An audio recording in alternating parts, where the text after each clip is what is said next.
రీసెంట్గా America, Israel దేశాలు ఇరాన్పై దాడి చేసి ఆ దేశ సుప్రీం లీడర్ అయినటువంటి అయాతుల్లా ఖమేనీని చంపినట్లు అధికారికంగా ప్రకటించారు.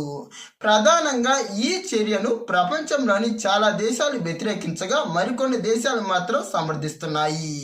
అసలు ప్రపంచంలో ఒక దేశ అధ్యక్షుడిని చంపితే కొన్ని దేశాలు ఎందుకు వ్యతిరేకిస్తున్నాయి, కొన్ని దేశాలు ఎందుకు సమర్థిస్తున్నాయి? నిజంగా ఇలా అమెరికా చేయడం ఎంతవరకు కరెక్ట్? అసలు అమెరికా ఈ యుద్ధాన్ని ఎందుకు ప్రారంభించింది? మెయిన్ గా ఇజ్రాయిల్ ఈ యుద్ధంలో ఎందుకని ప్రధాన పాత్ర పోషించింది? అసలు ఈ యుద్ధం వెనుక ఉన్నటువంటి చీకటి కోణాలు ఏంటి? ఈ అంశాలన్నింటినీ అత్యంత వివరంగా తెలుసుకుందాం. Let's begin our episode. America, Iran మధ్య శత్రుత్వం అనేది ఈనాటిది కాదు. దాదాపుగా గత 10 సంవత్సరాల నుంచి కూడా వీటి శత్రుత్వం అనేది కొనసాగుతూనే ఉంది. మెయిన్గా ఈ అమెరికా ఈ ఇరాన్ పైన గత 10 సంవత్సరాల నుంచి ఎన్నో టారిఫ్ సుంకాలు విధిస్తూ ఈ ఇరాన్ను భయపెడుతూనే ఉంది. మెయిన్గా అందుకు ఈ ఇరాన్ ఈ సుంకాలను తట్టుకొని నిలబడగలిగిందంటే అందుకు మెయిన్ రీజన్ ఆయిల్ రిజర్వ్స్. ప్రధానంగా మిడిల్ ఈస్ట్ దేశాల్లో ఎక్కువగా ఆయిల్ రిజర్వ్స్ ఉన్నటువంటి దేశాల్లో ఈ ఇరాన్ కూడా ఒకటి. అంతేకాకుండా ప్రపంచంలో ఉన్నటువంటి దాదాపుగా 50% ఆయిల్ రిజర్వ్స్ అనేవి ఈ ఇరాన్ దేశ సరిహద్దుల నుంచే ప్రపంచానికి ట్రాన్స్ఫర్ అవుతున్నాయి. ప్రధానంగా ఒక విధంగా ఆయిల్ రిజర్వ్స్ ప్రపంచానికి ట్రాన్స్ఫర్ చేయడంలో ఇరాన్ పాత్ర కూడా చాలా కీలకంగానే ఉంది. అంతేకాకుండా మిడిల్ ఈస్ట్ దేశాల్లో ఉన్నటువంటి చాలా వరకు ముస్లిం కంట్రీస్కి ఈ ఇరానే ఒక హెడ్గా మరియు సూపర్ పవర్గా ఉంది. మెయిన్గా ముస్లిం దేశాలన్నింటికీ ఒక సుప్రీం లీడర్గా వ్యవహరిస్తూ ముస్లిం దేశాలన్నింటినీ కూడా తన గుప్పెట్లో పెట్టుకుంటూ తన యొక్క ఆధిపత్యాన్ని కొనసాగిస్తున్నది. ఇక ఇదే సమయంలో ఈ ఇరాన్ పాలకులు మెయిన్గా చేసింది అమెరికాకు సపోర్ట్గా ఉండకుండా వీళ్ళు మెయిన్గా రష్యా మరియు చైనాలకు సపోర్ట్గా ఉంటున్నారు. ఇది కూడా అమెరికాకు నచ్చడం లేదు. ఒక విధంగా వీళ్ళు చైనాకు, రష్యాకు సపోర్ట్గా మారితే ప్రపంచంలో తమ యొక్క ఆధిపత్యానికి ముప్పు వాటిల్లుతున్నది అన్న కారణంతో అమెరికా ఈ యుద్ధానికి దిగిందని కూడా ఒక విధమైన టాక్. మెయిన్గా ప్రస్తుతం అమెరికా ఈ యుద్ధానికి దిగడానికి ప్రధాన రీజన్గా చెబుతున్నది ఏంటంటే ఇరాన్ ప్రపంచంలో ఉగ్రవాదాన్ని తీవ్రంగా పోషిస్తున్నదని, ప్రపంచానికి పెను ప్రమాదంగా ఈ ఉగ్రవాదులను తయారు చేయడంలో వీళ్ళు మొదటి వరుసలో ఉన్నట్లు, దీని మూలంగా ప్రపంచం యొక్క శాంతికి వీళ్ళు పెను ప్రమాదకరంగా మారుతున్నట్టు వీళ్ళు ప్రకటించి అందుకు కారణంగానే మేము ఇరాన్పై దాడి చేస్తున్నట్లు అమెరికా ప్రకటించింది. ప్రధానంగా ప్రపంచంలో ఉన్నటువంటి ఎన్నో విధాలైనటువంటి ఉగ్రవాద సంస్థలన్నింటికీ ఈ ఇరాన్తో చాలా విధాలైనటువంటి అనుబంధాలు ఉన్నట్లు ఈ అమెరికా యొక్క నిఘా వర్గాలు తేల్చాయని వాళ్ళు చెబుతూ అందుకు వీళ్ళ వద్ద అణ్వాయుధాలు ఉండడం మరియు వాళ్ళు ఈ అణ్వాయుధాలు తయారు చేసుకోవడం వల్ల ప్రధానంగా రాబోయే రోజుల్లో ప్రపంచ శాంతికి విఘాతం కలుగుతుందని భావించి మేము ఈ దాడి చేస్తున్నట్లు ప్రకటించారు. మెయిన్గా ఈ సంవత్సరం మరియు ఇప్పుడు ప్రధానంగా అక్కడ ఉన్నటువంటి ప్రభుత్వాలు అణ్వాయుధాలు తయారు చేయడానికి ఎన్నో విధాలైనటువంటి ప్రయత్నాలు చేస్తున్నారు. ఒకవేళ వాళ్లకు అణ్వస్త్ర సామర్థ్యమే కనుక వస్తే రాబోయే రోజుల్లో ప్రపంచానికి చాలా పెను ప్రమాదంగా మారబోతారు. అందుకు అనుగుణంగా ప్రారంభంలోనే వాళ్ళను ఇలా ఆపడానికి మేము ఈ దాడులు చేస్తున్నట్లు అమెరికా ప్రకటించింది. ఇక ఈ యుద్ధంలో ఇజ్రాయిల్ ప్రధాన పాత్ర వహించడానికి మెయిన్ రీజన్ ఇజ్రాయిల్ మరియు పాలస్తీనా మధ్య వివాదం అనేది గత 50 సంవత్సరాల నుంచి అలాగే కొనసాగుతున్నది. మెయిన్గా ఇజ్రాయిల్ అనేది జ్యూస్ కంట్రీ. ప్రధానంగా ఆ దేశం యూదులకు చెందిన దేశం. మెయిన్గా పాలస్తీనా అనేది ఎక్కువగా ముస్లిమ్స్ ఉంటారు. మెయిన్గా ఒకప్పుడు ఇజ్రాయిల్, పాలస్తీనా అనేవి కలిసి ఉండేవి. రాను రాను వీళ్ళ మధ్య విభేదాలు ఏర్పడి వాళ్ళ మధ్య 1949 నుంచి వార్ అనేది ప్రారంభమైంది. అది దాదాపుగా అప్పటి నుంచి ఆగకుండా కొనసాగుతూనే ఉంది. మెయిన్గా ఈ పాలస్తీనా తరపున ఎన్నో విధాలైనటువంటి ఉగ్రవాద సంస్థలు వాళ్ళకి సపోర్ట్ ఇస్తున్నాయి. అంతేకాకుండా ప్రపంచంలో ఉన్నటువంటి చాలా వరకు ముస్లిం దేశాలన్నీ కూడా ఈ పాలస్తీనియన్లకు ఎంతగానో సపోర్ట్ ఇస్తున్నారు. అందుకు అనుగుణంగానే ఈ ముస్లిం దేశాల తరపున ఇరాన్ కూడా ఈ పాలస్తీనాకు సపోర్ట్ చేసే దేశమే.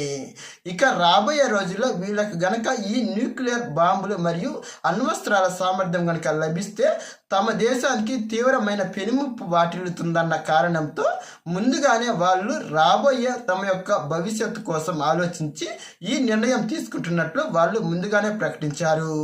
అసలు ఈ యుద్ధంలో అమెరికా కన్నా కూడా ఇజ్రాయెల్ ఎక్కువ పాత్ర వహిస్తున్నది. మెయిన్గా పోయిన సంవత్సరం కూడా ఇరాన్తో యుద్ధానికి దిగింది ఈ ఇజ్రాయిలే.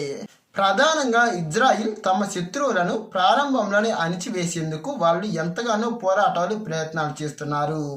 అందుకు అనుగుణంగా వాళ్ళ యొక్క మొసాద్ రాత్రి మవళ్ళు ఎంతగానో శ్రమిస్తున్నది. అందుకు ప్రపంచంలో ఉన్నటువంటి ముస్లిం దేశాలు అనేవి మెయిన్గా ఈ ఇజ్రాయెల్కు కూడా శత్రు దేశాలే. ఒకప్పుడు ఈ ముస్లిం దేశాలన్నీ కూడా ఏదో ఒక రీజన్తో చాలా వరకు దేశాలు ఈ ఇజ్రాయెల్తో యుద్ధం చేసిన దేశాలే. అందుకు వాళ్ళతో ఎప్పటికైనా తమ దేశానికి పెనుముప్పు అని వాళ్ళను ఈ అమెరికా సపోర్ట్తో ఇలా అడ్డుకోవడానికి ఈ ఇజ్రాయిల్ ఎన్నో విధాలుగా ప్రయత్నం చేస్తున్నది. ఖమేనీని ఎందుకు చంపారో అసలు రీజన్స్ గమనిస్తే ఇతడు 1989 నుంచి ఇరాన్ సుప్రీం లీడర్గా కొనసాగుతున్నాడు. ప్రధానంగా ఇతడు ఒక నియంతలా వ్యవహరిస్తూ తనకు ఎదురు తిరిగిన మరియు శత్రువులుగా మారిన వారిని రాత్రికి రాత్రే తుదముట్టించడం ఒక అలవాటుగా మార్చుకున్నాడు. ప్రధానంగా తనకు వ్యతిరేకంగా ధర్నాలు చేసిన ప్రొటెస్ట్ చేసిన వాళ్ళను కూడా తన ప్రజలను కూడా ఇతడు కిరాతకంగా చంపించాడు. ప్రధానంగా గత నెల రోజుల క్రితమే ఇతడు ఏకంగా 10,000+ మందిని తన సొంత ప్రజలను కూడా కాల్చి చంపినట్లు ప్రపంచ మీడియా సంస్థ తెలుపుతున్నది. మరి ఈ స్థాయిలో అక్కడ మానవ హక్కుల ఉల్లంఘన జరుగుతున్నదన్న సాకుతో ప్రస్తుతం అమెరికా ఇతడిపై దాడి చేసి ఇతడిని తుదముట్టించింది. ప్రధానంగా ఇతడిని చంపిన తర్వాత అమెరికా ఇచ్చినటువంటి స్టేట్మెంట్ ఏంటంటే ప్రధానంగా ప్రస్తుతం ఇరానీయులకు స్వాతంత్రం వచ్చిందని, వాళ్లకు నిజమైనటువంటి పరిపాలనా అధ్యక్షుడిని ఎన్నుకునే అవకాశం వచ్చిందని, మెయిన్గా ఇరానీయులు ఇప్పుడే మీకు అనుకూలమైనటువంటి ప్రభుత్వాన్ని ఎంచుకోవాలని సూచించాడు.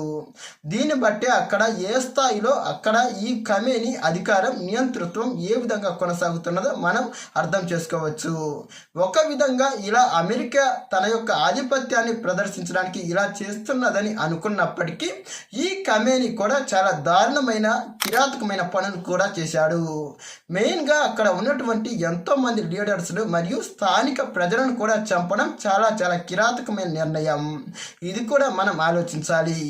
ప్రధానంగా అతడు ముస్లిం దేశాలకు ముప్పు వాటిల్లకుండా ప్రయత్నాలు చేయడం అనేది గొప్ప అంశమే. ఇక్కడ మనం కూడా అతడి వాదనను సమర్థించవచ్చు. కానీ అతడు తన సొంత ప్రజలను చంపడం అనేది ఎంతవరకు కరెక్ట్, ఇది కూడా ఆలోచించాలి. ప్రధానంగా ప్రపంచంలో అణ్వస్త్రాలను అతడు ఎందుకని తయారు చేసుకోగలగాలి? మెయిన్గా అతడు ఆల్రెడీ ఉగ్రవాదులకు ఎంతగానో ప్రోత్సాహం ఇస్తున్నాడు. ప్రధానంగా ప్రపంచంలో ఉగ్రవాదాన్ని పోషించడానికి ఈ ఇరాన్ అనేది మొదటి వరుసలో ఉన్నట్లు ప్రపంచంలోని చాలా వరకు ఇంటెలిజెంట్ వర్గాలు కూడా సూచిస్తున్నాయి. మెయిన్గా ఇలా వీరు ఉగ్రవాదానికే గనక సపోర్ట్ ఇస్తే రానున్న రోజుల్లో పొరపాటున వీళ్ళ చేతుల్లోకి అణ్వస్త్రాలు గనక వెళితే ప్రపంచం యొక్క శాంతి ఏ విధంగా ఉంటుంది ఒక్కసారి ఆలోచించండి. దీన్ని దృష్టిలో ఉంచుకొని ఈ ఇరాన్ లీడర్ను చంపడం అనేది కరెక్టే. కానీ ఇక్కడ అమెరికా ఇజ్రాయెల్ చేసినటువంటి మరో మిస్టేక్ ఏంటంటే ఇతడిని చంపడంతో పాటు అక్కడ ఉన్నటువంటి లోకల్ ప్రజలను మరియు అమాయకులను చంపడం అనేది చాలా చాలా దారుణమైన అంశం. ఈ విషయంలో అమెరికాను ఇజ్రాయిల్ను ప్రపంచం విమర్శించవచ్చు.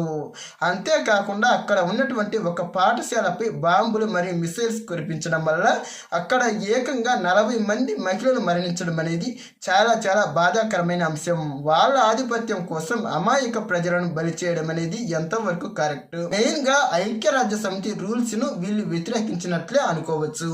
నా ఉద్దేశం అయితే ఇలా దాడికి దిగకుండా ముందుగా వాళ్ళకు కొన్ని అవకాశాలు మరియు కొంత టైం పీరియడ్ ఇచ్చి వాళ్ళు ఆ చర్చలకు మరియు వాళ్ళు ఇచ్చినటువంటి హామీలకు లొంగకపోతే చివరిగా ఈ దాడికి దిగాల్సింది. కానీ అలా చేయకుండా వీళ్ళు ఏకంగా ఒకేసారి యుద్ధానికి దిగి సామాన్య ప్రజలను బలి చేయడం అనేది నిజంగా కొంత కఠినమైన అంశమే. అదే సందర్భంలో ఈ ఇరాన్ సుప్రీం లీడర్ కూడా చాలా తప్పే చేశాడు. అమెరికా అనేది ఆయిల్ కోసం ఈ యుద్ధం చేస్తుందన్నది మరియు తమ దేశ ఆర్థిక వ్యవస్థ మరింత మెరుగవడానికి యుద్ధం చేస్తున్నదని ప్రపంచానికి తెలిసిందే. అమెరికా యొక్క చీకటి కోణాలు, అమెరికా దుశ్చర్యలు చాలానే ఉన్నాయి. ఇదే సమయంలో ఈ ఇరాన్ కూడా చాలా తక్కువేమి కాదు. ప్రపంచవ్యాప్తంగా ఎంతో విధంగా టెర్రరిస్టులను, తీవ్రవాదులను పెంచి పోషిస్తున్నది.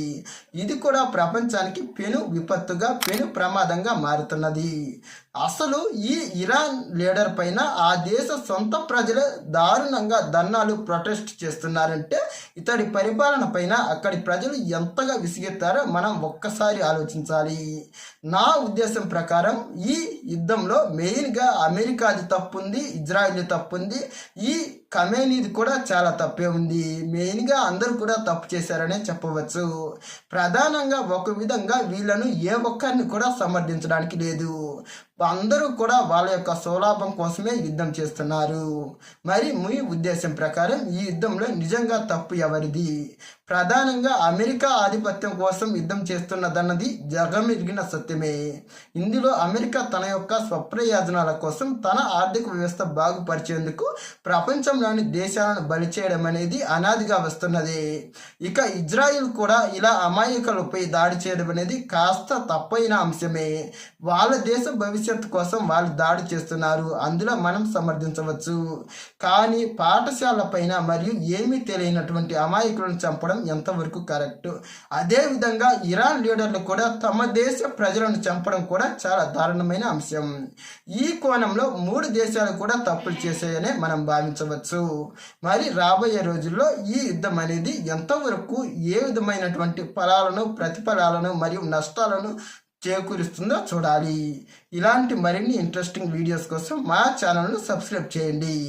ఇప్పటి వరకు ఈ వీడియో చూసిన వాళ్ళందరికీ ఒక ప్రశ్న, మెయిన్గా ఈ యుద్ధానికి ప్రధానమైన కారణం ఏంటి? మీ అభిప్రాయాన్ని కామెంట్ చేయండి.